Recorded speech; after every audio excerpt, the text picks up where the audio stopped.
السلام علیکم ورحمۃ اللہ وبرکاتہ۔ امید کرتا ہوں آپ لوگ خیر و عافیت ہوں گے۔ کافی ٹائم بعد ویڈیو آ رہی ہے، کچھ پرابلم ہو گئی تھی۔ پرابلم یہ ہو گئی تھی جو میرا فون ہے جس سے ویڈیو ریکارڈ کر رہا ہوں، اس فون میں دقت یہ آ گئی تھی کہ یہ فون تھوڑا سا ٹوٹ گیا تھا، اس لیے ویڈیو نہیں آ پا رہی تھی۔ ٹھیک ہے، اب انشاءاللہ کنٹینیو ویڈیو آتی رہے گی۔ ویڈیو کچھ ایسی ہے، بے نمازی کا انجام۔ ٹائٹل آپ نے دیکھ لیا ہوگا، تھمبنیل بھی دیکھ لیا ہوگا۔ ٹھیک ہے، جو نماز نہیں پڑھتا اس کا کیسا عذاب ہوگا، کتنا دردناک عذاب ہوگا۔ ٹھیک ہے، جانتے ہیں آج کی ویڈیو میں، بنے رہی ویڈیو میں۔ اگر ویڈیو پسند آئے تو لائک کر دینا، کمنٹ کر دینا، بھائی کے چینل کو سبسکرائب ضرور کر لینا۔ ٹھیک ہے جی، اچھا۔ آخرت کا خوف جب ذہن میں آ جائے تو اس کو خود بخود یہ چیز صحیح کر دیتی ہے۔ مجھے یاد ہے، بہت چھوٹی عمر ہوگی میری، اسکول جب جاتے، پہلی جماعت میں بھی نہیں، چھوٹی سی جماعت میں، نمازوں کی پابندی کا الحمدللہ ہمارے گھر میں بڑا اہتمام تھا۔ میرے والد گرامی عالم دین، بڑے نمازوں کی پابندی کا بہت سختی سے اہتمام کرتے۔ شام کے وقت اسکول چھوٹتی اور آ جاتے تھے تو عصر کی نماز نہیں پڑھی تھی، تو اس وقت جو ذہن میں بات ڈالی گئی تھی، فرمایا میرے والد نے کہا تھا کہ تمہیں پتہ ہے ایک نماز چھوڑنے کا جو عذاب ہے، اس نماز کا جتنی دیر تک ٹائم ہوتا ہے قبر میں فرشتے اتنی دیر تک اسے سزا دیتے رہتے ہیں۔ اس نماز کا ٹائم جتنی دیر تک ہوگا اتنی دیر تک فرشتے اسے قبر میں عذاب دیتے رہتے ہیں۔ دعا میں ہمیشہ یہی کیا کرو کہ اللہ ہماری آخرت اچھی کر۔ یہاں مانگ کر کے کتنا لے لو گے، کتنا لے لو گے، کتنے دن تک؟ چلو آج آپ نے صحت مانگی، اے اللہ مجھے صحت عطا کر، طبیعت اچھی رکھ، اچھی بات ہے، لیکن کتنے دن تک رہو گے؟ 80 سال، 100 سال؟ 80 سال کے بعد جب بال سفید ہونے لگیں گے تب پھر تم یہ مانگو گے کہ اللہ پھر میرے بال کالے کر دے۔ پیٹھ جھکنے لگے گی تب یہ کہو گے کہ اللہ میری کمر سیدھی کر دے۔ دانت جھڑنے لگ جائیں گے، کہو گے پھر اے اللہ میرے دانت صحیح کر دے۔ نظام ہے کائنات کا، صحت کو جانا ہے تو جو جانے والی چیز ہے اس کو ہی ہم مانگ رہے ہیں، جو ہم سے رخصت ہونے والی چیز ہے وہی ہم مانگ رہے ہیں۔ اولاد مانگ رہے ہو، یہ بھی چھوٹنے والی چیز ہے، یہ ہم سے چھوٹنے والی چیز۔ ہر وہ چیز مانگتے ہیں ہم یہاں پر جو ہم سے رخصت ہونے والی ہے، اور جو ہمیشہ رہنے والی ہے وہ جنت ہے، اس کا سوال کیوں نہیں کرتے؟ اور ایک امام شیخ سعدی رحمۃ اللہ علیہ کی کتنی پیاری بات ہے، سنو۔ فرماتے ہیں موت سے بچنا ممکن ہے کسی کو؟ بتائیں، کوئی بچ سکتا ہے؟ پاسبل ہے؟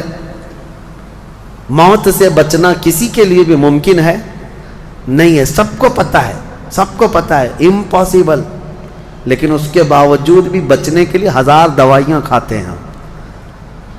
سب کو معلوم ہے کہ موت سے نہیں بچتے ہیں، لیکن اس کے باوجود بھی بچنے کے لیے ہم روز کچھ نہ کچھ کر رہے ہیں۔ ہم اپنے جسم کو صحیح کرتے ہیں یا بیماریوں کو صحیح کرنے کے لیے پیسہ بھی بہاتے ہیں، سب کچھ کرتے ہیں۔ ہمیں پتہ ہے کہ ہم نہیں بچ سکتے پھر بھی خرچہ کرتے ہیں۔ شیخ سعدی کی سوچ دیکھو، فرماتے اور انسان کو یہ پتہ ہے کہ جہنم سے بچنا ممکن ہے، موت سے بچنا تو ممکن نہیں، لیکن دوزخ سے بچنا ممکن ہے۔ کیا سب کے اوپر کمپلسری ہے جہنم میں جانا؟ نہیں۔ تو جس سے بچنا ممکن ہے اس کے لیے کوشش بھی نہیں کرتا، اور جس سے بچنا ممکن ہی نہیں اس کے لیے روز کوشش کرتا ہے۔ یہ کیسی سوچ ہے انسان کی؟ موت سے نہیں بچ سکتے، کوشش ٹھیک ہے تم دوائیاں کرتے رہو، لیکن کوشش یہ کرو کہ اللہ مجھے دوزخ سے بچا لے، مجھے آخرت کے عذاب سے بچا لے۔ میرے عزیزوں، ہمارا سارا نظام اسلام کا آخرت پر ٹکا ہوا ہے۔ اسی لیے رب تعالیٰ نے فرمایا من کان یرید حرث الآخرۃ نزد لہ فی حرثہ۔ ایک بات میں آپ کو بتا دوں، اگر اسلام سے آخرت کا کانسیپٹ نکال دیا جائے تو پورا دین کھوکھلا ہو جائے گا۔ یعنی پھر کس چیز کے لیے کر رہے ہو تم؟ نماز کیوں پڑھ رہے ہو؟ چوری سے کیوں بچتے ہو؟ شراب کیوں نہیں پیتے؟ ہر چیز کا تعلق تمہارا آخرت سے جڑا ہوا ہے، آخرت سے۔ کیوں؟ حساب ہوگا، پوچھا جائے گا، میری نمازیں بھی پوچھی جائیں گی، روزے بھی پوچھے جائیں گے، ہر چیز آخرت کے خوف سے ہم دنیا میں عمل کر رہے ہیں۔ اور اگر آخرت کا کانسیپٹ ختم ہو گیا تو وہی درندوں کی طرح سے ناچتے گھومتے رہیں گے، جیسے دوسری قوموں کو دیکھ رہے ہیں، ان کے ہاں کوئی تصور ہی نہیں آخرت کا۔ ان کا تو یہ ہے کہ اچھے کام کرو گے تو دوسرے جنم میں اچھا بن کے پیدا ہو جاؤ گے، برے کام کرو گے تو دوسرے جنم میں کتا بلی بن کے پیدا ہو جاؤ گے، بس اتنا ہی ہے، اس سے زیادہ نہیں ہے۔ پھر بھی کچھ لوگوں کے ہاں ہے سورگ اور نرگ کا، لیکن وہ بھی اتنا یقینی نہیں ہے، اتنا یقینی نہیں ہے جتنا تمہارے لیے ذہن میں یقینی جنت اور دوزخ کا تصور ہے، یہ دوسروں کے ہاں نہیں ہے۔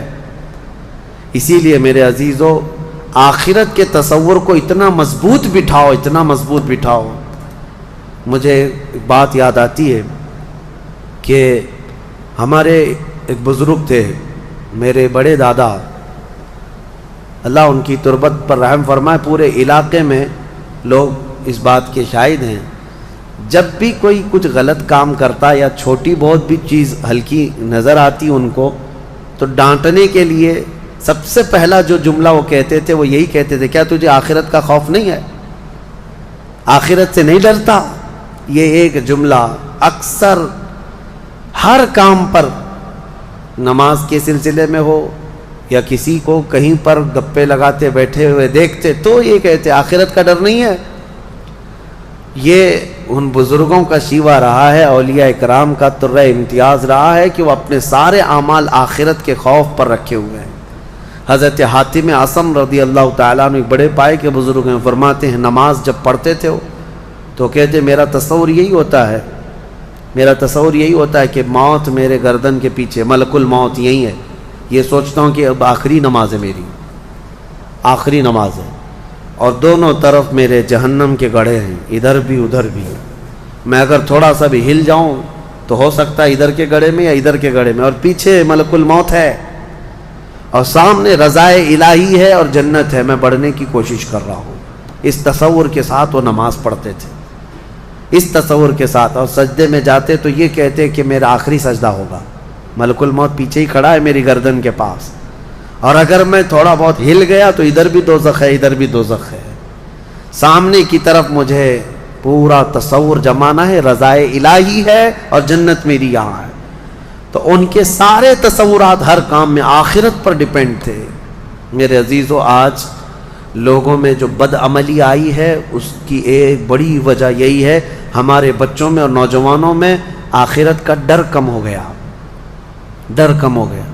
یہ جتنے بھیانک گناہوں میں آج ملوث ہیں، ان کو ڈر نہیں ہے، ان کو خوف نہیں ہے۔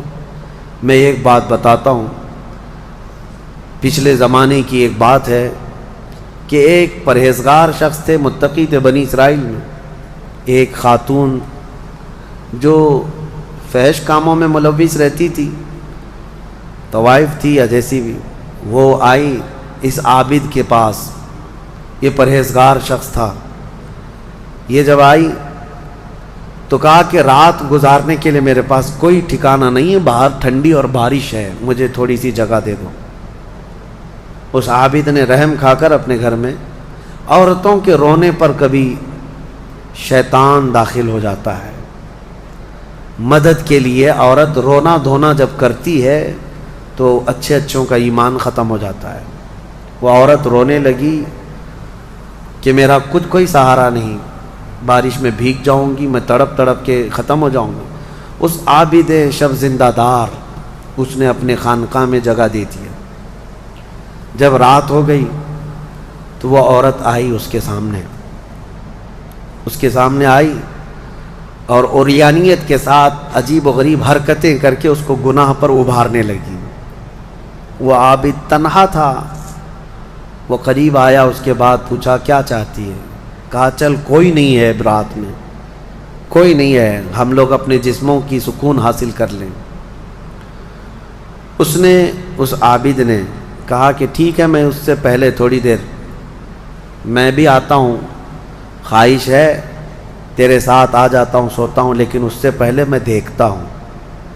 اس نے کیا کیا، گھر میں جو چراغ جل رہا تھا، بہت اس وقت مشعل جلائے جاتے تھے، کرنٹ تو نہیں، لائٹ نہیں، مشعل جو جلائے جاتے تھے، اس نے وہ مشعل کو قریب کیا، پہلے اس میں اپنی انگلی لگایا تو چمڑی جل گئی، ہاتھ جھٹکنے لگا۔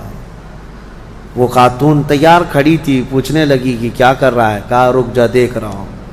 تھوڑی دیر کے بعد دوسری انگلی آگ میں لگایا، چمڑی جل گئی۔ پھر اس کے بعد وہ اسی طرح جلاتا رہا انگلی کو۔ اس خاتون نے پوچھا کہ کیا کر رہے ہو تم؟ اس عابد نے کہا میں دیکھ رہا ہوں، اس آگ کو میں برداشت کر سکتا ہوں تو پھر ٹھیک ہے، میں یہاں مزے بھی کر لوں گا، اس لیے کہ جہنم کی آگ اس سے 70 گنا زیادہ تیز ہے، میں نے سنا ہے۔ دیکھ رہا ہوں کہ یہاں کی آگ میں برداشت کر پاتا ہوں۔ 2 انگلیاں سامنے کیا، 3 انگلیاں کیا، 4 انگلیاں جب مشعل میں لگایا تو پورا چمڑا جل کر کے صرف انگلیوں کی ہڈیاں کالی ہو کر رہ گئی، ہاتھ پورا چمڑا لٹک گیا، پورا ختم ہو گیا، ہاتھ پورا جلا رہ گیا۔ وہ عورت چیخ مارنے لگ گئی کہ کیا کر رہا ہے، چمڑے کے جلنے کی بو آنے لگ گئی۔ اسی اثنا میں وہ عورت چیخ مار کر کے باہر نکلتی ہے کہ بچاؤ مجھے، بچاؤ، یہ پاگل ہو گیا، پاگل ہو گیا۔ بادشاہ کی پولیس وہاں سے گزر رہی تھی، آئی اور اس نے پوچھا کہ کیا ہوا ہے؟ کہا کہ اس عابد نے میری عزت پر حملہ کر دیا۔ تو پولیس اندر گھس گئی، دیکھا تو یہ بیٹھا ہوا تھا، اب آؤ دیکھا نہ تاؤ، حملہ کر دیا اس پر۔ لوگوں کو باہر پتہ چل گیا کہ ایسا ایسا ہوا ہے، ایک عورت آئی تھی اور اس پر عابد رات کو تنہائی میں اس کے ساتھ منہ کالا کر رہا تھا۔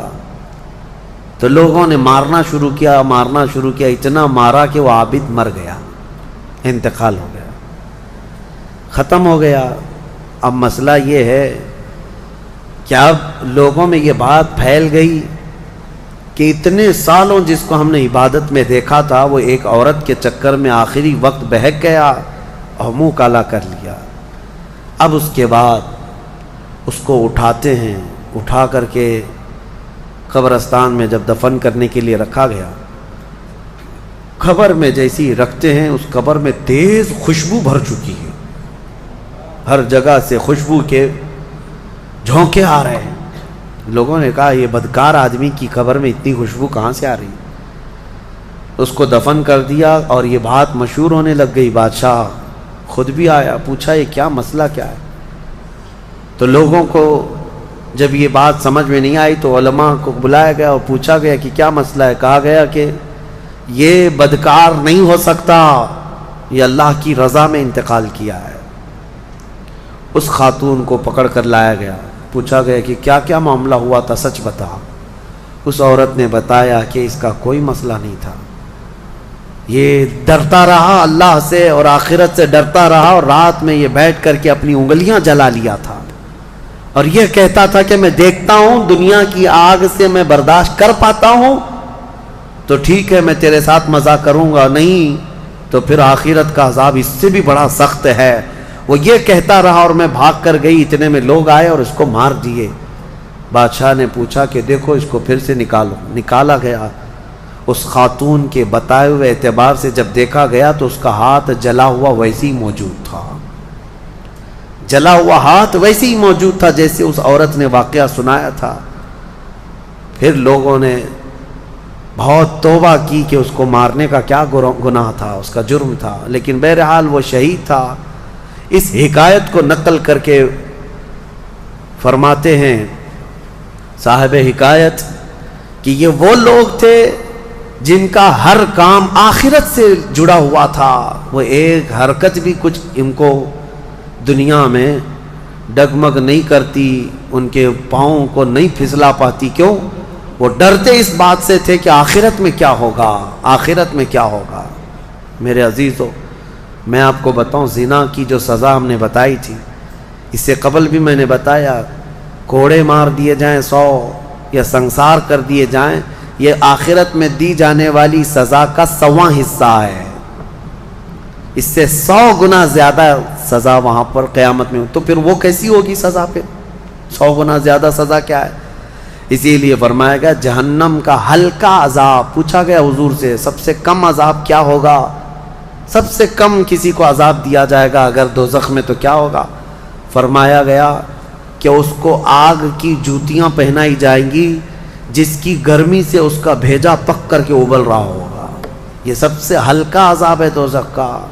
پھر جہاں اللہ نے عذاب علیم کہا، عذاب عظیم کہا، عذاب مہین کہا، دردناک عذاب، بڑا عذاب، ذلت والا عذاب، تو پھر وہ کیسا ہوگا؟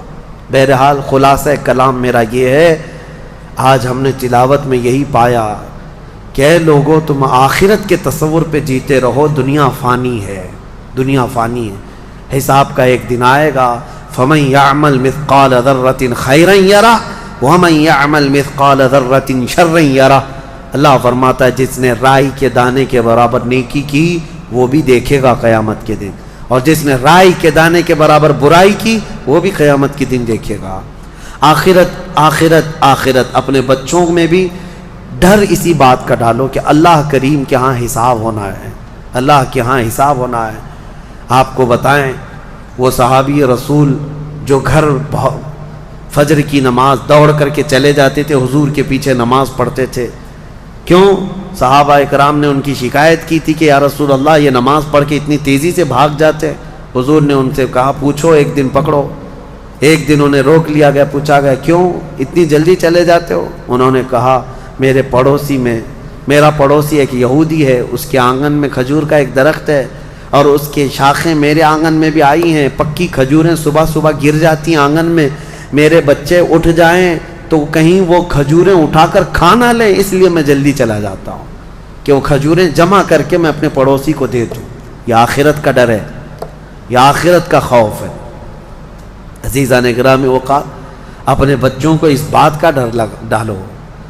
ایک بار حضور پاک صلی اللہ تعالیٰ علیہ وسلم کی بارگاہ میں صدقے کی کھجوریں آئی تھی۔ حضرت امام حسن اور امام حسین چھوٹے تھے، بہت بچپنا تھا، کھجوریں اٹھا کر کے وہ بچے کھا رہے تھے، نواسا رسول اللہ کے نواسے، کل کائنات جن کے قدموں میں، لیکن نبی پاک صلی اللہ تعالیٰ علیہ وسلم جلدی سے تشریف لائے۔ صدقہ آل محمد کے لیے حرام ہے، انگلی حلق میں ڈال کر کے میرے آقا نے پورا نکال دیا، کہا کخ کخ، کھانسو اور کھانس کھانس کر کے نکال لو۔ حدیث پاک کے الفاظ ہیں۔ حضرت حسنین کریمین کے حلق میں سے حضور صلی اللہ علیہ وسلم نے آخری ذرہ تک نکالا کہ تمہارے حلق میں کوئی حرام چیز نہیں جائے۔ آخرت کا ڈر تھا یہ آخرت کا خوف ہے۔ جو چاہے چبا لے، جو چاہے بھر لے۔ اپنے بچوں کی تربیت بھی اسی انداز سے کرو کہ اللہ کے یہاں حساب ہونا ہے، اللہ کے یہاں حساب ہونا ہے۔ بچپن میں جتنا تم آخرت کا تصور اپنے بچوں میں ڈالتے جاؤ گے، جوانی میں یہ اللہ کا خوف ایسے ہی رکھیں گے۔ الحمدللہ آج مجھے فخر ہوتا ہے، کچھ نوجوان آتے ہیں اس بات کا سوال کرتے بھی ہیں کہ ان کی نوکری میں فلاں چیز ہوتی ہے، یہ میرے لیے حلال ہے یا نہیں، ورنہ آج کے اس پرفتن دور میں کون پوچھنے والا ہے؟ کون پوچھتا ہے؟ کیا ہمارے ڈیوٹی ایسی، ہماری جاب ایسی ہے، ہمیں بتائیں کہ یہ حلال کام کر رہا ہوں یا حرام کام کر رہا ہوں۔ اگر انہیں لگتا ہے شبہ ہے تو وہ نوکریاں بھی چھوڑ دیتے ہیں، نوکریاں بھی چھوڑ دیتے ہیں۔ ایسے بہت سارے نوجوان الحمدللہ۔ یہ ہوتا ہے آخرت کا خوف جب سوار ہو جائے ذہن میں تو اسے خود بخود یہ فکر ہی سیدھا کر دیتی ہے، کسی اور کی تقریر کی بھی ضرورت نہیں۔ آخرت کا خوف جب ذہن میں آ جائے تو اس کو خود بخود یہ چیز صحیح کر دیتی ہے۔ مجھے یاد ہے، بہت چھوٹی عمر ہوگی میری، اسکول جب جاتے پہلی جماعت میں بھی نہیں، چھوٹی سی جماعت میں، نمازوں کی پابندی کا الحمدللہ ہمارے گھر میں بڑا اہتمام تھا۔ میرے والد گرامی عالم دین، بڑے نمازوں کی پابندی کا بہت سختی سے اہتمام کرتے۔ شام کے وقت اسکول چھوٹتی اور آ جاتے تھے تو عصر کی نماز نہیں پڑھی تھی، تو اس وقت جو ذہن میں بات ڈالی گئی تھی، فرمایا میرے والد نے کہا تھا کہ تمہیں پتہ ہے ایک نماز چھوڑنے کا جو عذاب ہے، اس نماز کا جتنی دیر تک ٹائم ہوتا ہے قبر میں فرشتے اتنی دیر تک اسے سزا دیتے رہتے ہیں۔ اس نماز کا ٹائم جتنی دیر تک ہوگا اتنی دیر تک فرشتے اسے قبر میں عذاب دیتے رہتے ہیں، سخت ترین عذاب دیتے ہیں۔ آج عمر کے اس حصے میں آ کر کے بھی وہ بات پتھر کی لکیر کی طرح بیٹھی ہوئی ہے۔ نمازوں کا وقت آتا ہے تو یہی ڈر لگتا ہے، عشاء اگر چھوٹ جا رہی ہے تو عشاء کا تو لمبا ٹائم ہے، مرنے کے بعد قبر میں اگر عشاء کا پورا ٹائم قبر میں فرشتے عذاب دینے لگ جائیں، کون برداشت کرے گا؟ اسی لیے چاہے سفر میں جائیں، چاہے تھکے ہوئے آئیں، کیسے بھی آئیں، لیکن عشاء پڑھ لیتے ہیں۔ وہ ڈر ہے آخرت کا۔ یہ کیسے آتا ہے؟ والدین اپنے بچوں میں یہ چیز منتقل کریں۔ آپ اس کو ہلکا نہ سمجھیں. بچوں کے ذہن میں جو بات ڈالی جاتی ہے وہ بڑھاپے تک رہتی ہے. اگر آپ صحیح تربیت کے ساتھ کسی کو بڑا کرنا چاہتے ہیں تو سب سے بڑی چیز ہے آخرت کا ڈر. آخرت کا ڈر. امید کرتا ہوں آپ لوگ یہ ویڈیو بہت پسند آئی. اگر اچھی لگی ہوئی ویڈیو تو اپنے دوستوں تک، اپنے گھر والوں تک ویڈیو کو ضرور شیئر کر دینا. ٹھیک ہے جی، ملتے ہیں انشاءاللہ اگلی ویڈیو میں. جب تک کے لیے بائے بائے، السلام علیکم.